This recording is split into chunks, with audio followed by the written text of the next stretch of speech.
This gang is similar to the infamous Young Boys Incorporated drug gang of the 1980s, where adults recruited teens to sell cocaine. In this case, the teenagers are breaking into homes of vulnerable people, and they've been working the aviation subdivision, an area well known to 7 Action News viewers. Sources tell 7 Action News these 2 teenagers are members of a gang called SYN. That's an acronym for Scandalous Young and a word considered a racial slur. The gang has allegedly been targeting elderly people with dozens of home invasions across the city of Detroit. Last month, cops suspect the 2 teens unknowingly picked a high-profile target, the 80-year-old mother of Detroit NAACP President Reverend Wendell Anthony.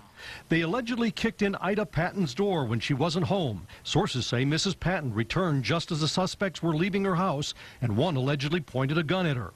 16-year-old Kajon Burton and 17-year-old Donnell Farish are now charged with multiple counts, including home invasion, armed robbery, felony firearm, and elderly abuse. The incident happened in the historic aviation subdivision, a neighborhood familiar to Action News viewers. Last year, the investigators exposed how a rash of break-ins was threatening the stability of the aviation sub, one of Detroit's nicest neighborhoods.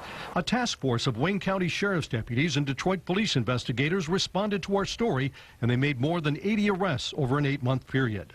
I've learned task force members were in the neighborhood when Ida Patton's home was hit, and they narrowly missed an arrest. They identified Burton and Farish as suspects, and the teens were later arrested after a car chase and shootout with Detroit police.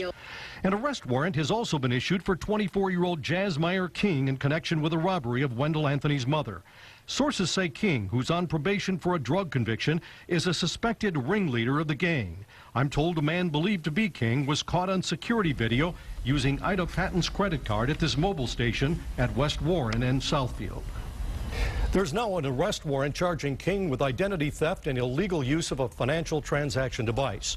If you know where King is, call the Wayne County Sheriff's Department or the Detroit Police. You know, Scott, in your earlier investigation of this aviation sub, they were going through the front door. Is this what they're doing this time around? The same thing. They're looking for homes without security doors, and there's a scarier element this time with this gang. Sometimes they go inside and fire off a shot, so in case someone's home, they'll scare them into submission. It's very scary stuff. And they're just kids. They are. They're young. Really they look so young.